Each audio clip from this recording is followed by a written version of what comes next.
Jessica Valenti has a book called He's a Stud, She's a Slut, and 49 Other Double Standards Every Woman Should Know. And she has 50 in here, and I'm going to read some of them because they seem obvious, but we sort of take it for granted.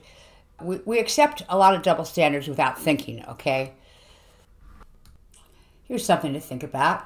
He's the boss, she's a bitch. If you're a woman in a position of power, you've probably been called a bitch. Well, chances are if you're any woman at all, you've been called a bitch, but I digress. Or maybe you've been called a boss lady, or a ball buster, ball breaker, some other word that means castrating, pushy, loud, and basically out of line. Why out of line? Because women don't belong in positions of power, silly. So if you've gotten there, you must be a bitch. Men, though, are natural bosses. Just think of the way men and women in the workplace are described. Men are ambitious, women are ruthless. Men are commanding, women are bossy. Men who leave work early to get to a kid's soccer game are devoted dads. Women who do the same are slacking off. An ABC News article from 2006 on workplace double standards had this great example. When Russell Crowe tossed a heavy phone at a hotel clerk, we were mildly amused at his impatience.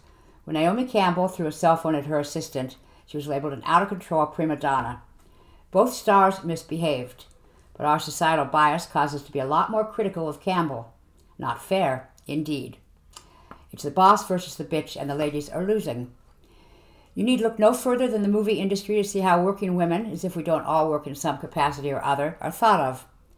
One of my favorite writers and people, Rebecca Traister, took on the boss lady caricature in a review of the 2006 movie The Devil Wears Prada. What else but the male erotic nightmare could have produced Demi Moore's duplicitous and horny Meredith Johnson, who put the moves on Michael Douglas and then accuses him of sexual harassment in Disclosure? Jane Craig, Holly Hunter's immensely likable but totally neurotic producer in broadcast news, forces herself to cry every morning before work.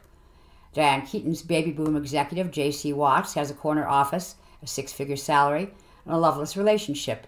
They call her Tiger Lady. Arrgh. Check out Glenn Close's live-action fashion queen Cruella de Vil in 101 Dalmatians.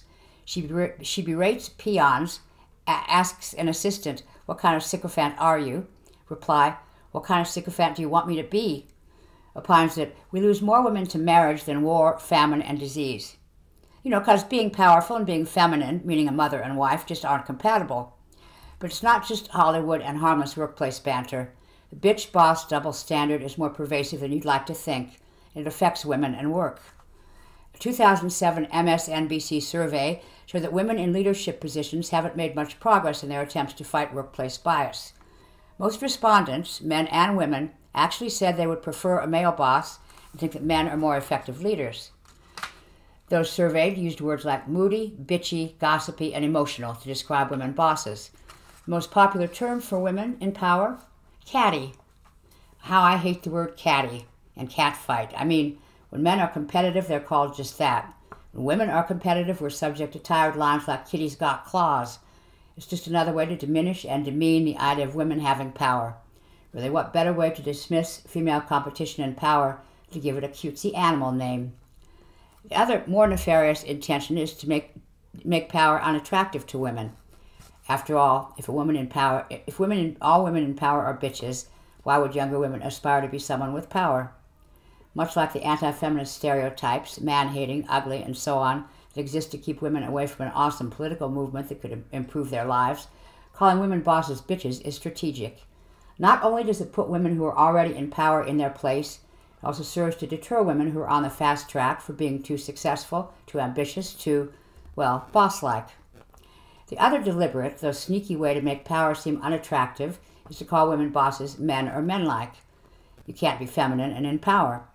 You need not look further than all the faux media trends that say women who work outside of the home have fucked up kids or unhappy lives, despite the fact that real studies show just the opposite. You have to wear shoulder pads and scoff at your kids as you drop them off at daycare while yelling at your emasculated husband. What's sneaky about this one is that it not only stereotypes women bosses as butch, also defines characteristics of power as inherently male. So, what to do? I have a feeling it's going to be a long time before men and other women will stop calling powerful women bitches. So while we're waiting, work. Be successful. Take being called a bitch as a compliment. because it means you're doing something right.